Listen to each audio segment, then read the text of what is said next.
Question I hear a lot is, what is the most effective split for working out? And a lot of people are surprised at my answer because I'll tell you the best split, in my opinion, especially for people over 40, is no split.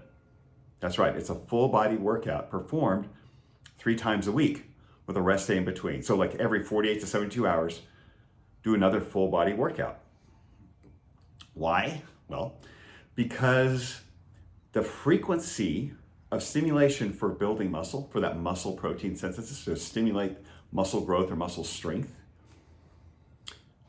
is better stimulated more times in the week, so with more frequency of stimulation, rather than blasting it with a huge multi-set workout on just a couple muscles, and then not training it again for another 5, 6, 7 days. Okay, because atrophy, or the end of that stimulation from that workout, begins about 48 to 72 hours after that workout. That's right. Now, the exception to this is if you're taking steroids. So if you're on some sort of anabolic steroids, I'm not talking about hormone replacement therapy. So if you're on hormone replacement therapy, that's not what I'm referring to. But anabolic steroids will prevent that atrophy. So if you're doing, if you're those anabolic steroids, hey, that's your call. The split probably works for you. That's great. But for the rest of us who have to, continue to stimulate the muscle to keep it from atrophying, to create some kind of growth or improvement in strength, we need more frequency. And so it's more effective to actually do the minimal effective dose of stimulation so that you have limited inflammation, limited time to recover, so a shorter recovery period, and then hit those muscles again. And that is often achieved with really one working set. At most 2 on 1 or 2 of the exercises you're performing, but one effective set, well-performed set done to, let's say, 1 to 2 reps in reserve, or 1 or 2 reps before failure, or if you go all the way to failure, is enough to stimulate growth for about 48 hours, possibly 72 if you're really, genetically speaking, and depending on the workout. But for most people, it's about 48 hours. And so if you were to perform that full body workout, like say Monday, Wednesday, Friday, where you're going to get 3 minimal effective doses of stimulation throughout the week, rather than blasting it, having atrophy start kicking in about 48 to 72 hours later, and then continue until you hit it again 5, 6, 7 days later. And it is actually, believe it or not, it's actually very easy to overtrain if you do too much in that one workout, because then you haven't fully recovered before you're hitting it again. So it's really something where you're really trying to get the minimal effective dose for stimulation and not overdo it, because especially for people over 40, right, or over 50 like me, recovery is the most important element that you have the least control over, and there's the least room for improvement. So your recovery is everything. That one working set is actually, let me give you an example. That one working set, let's consider that one effective dose of muscle growth or muscle protein synthesis or strength gain. So 1 unit is achieved by 1 working set to 1 RIR, 1 or 2 reps in reserve.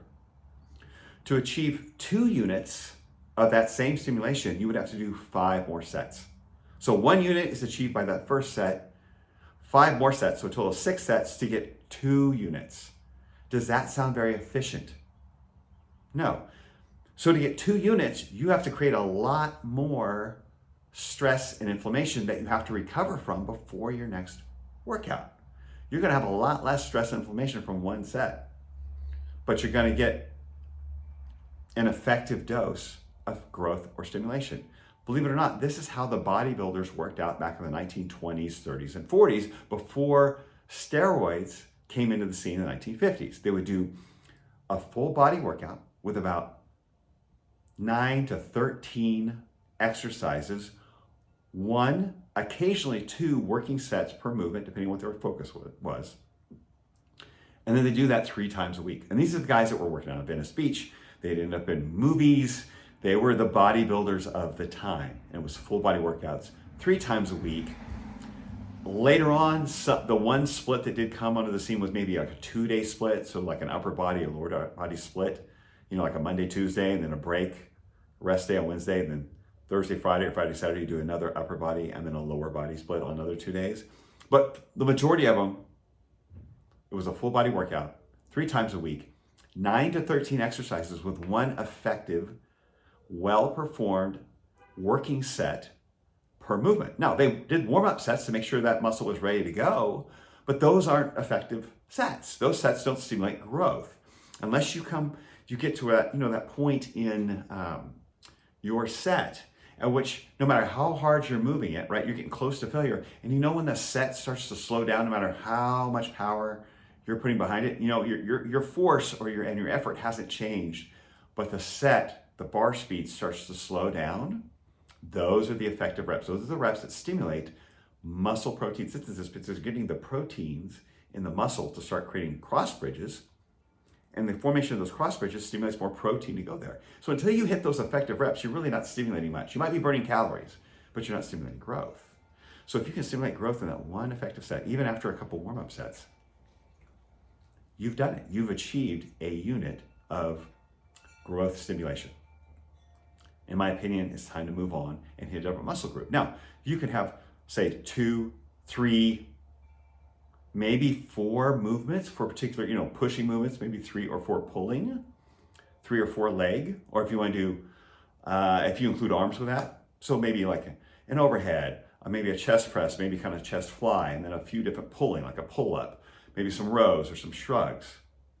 All right, and those are your 3 push, your 3 pull, and maybe then a squat or some sort of lunge, a leg curl, and maybe 1 other leg exercise that you want to throw in there, maybe a hip hinge. And there you've got 9 exercises, 1 working set each. You got a full body workout. The last couple, maybe do a curl or some tricep or a set of triceps, maybe some calves or abs thrown in there. But the majority of your work's happening in those 1 working set, 9 or 10 exercises with some ancillary stuff thrown on the end. That's your workout. And if you're really focusing on, for instance, you want to get more strength in that military press or more strength in your bench press, repeat that same movement on those next days, right? If you want a little more variety, if you want to try to get just an overall workout, then you can change it up. So you can adjust your focus where you want growth or strength by repeating that same movement on each of those 3 days for several weeks, for say 4, 6, 8 weeks. Keep repeating that movement 3 times a week, because it's that frequency that's going to stimulate, right, that growth. Think minimal effective dose done more often. It's going to be incremental. Now, are you going to feel a pump from this? Probably not. But the pump isn't what stimulates growth. That's just an influx of fluid into that muscle, but that's not what stimulates the formation of those cross bridges, which stimulates more protein to go in there. That comes from the effective reps. So get those effective reps in and then move on so you avoid unnecessary inflammation that you have to recover from. So this workout limits inflammation, limits the amount of stress on your recovery system, but maximizes stimulation frequency throughout the week. If you have questions about this, I completely understand, because it's contrary to everything you're seeing in magazines or hearing from a lot of trainers, a lot of influencers for many, many years. But understand that is because of the influence of the steroid-driven, anabolic-driven bodybuilding methods that have come into the mainstream that really don't work, and in my opinion, not effective, and really mislead a lot of people who aren't using anabolics.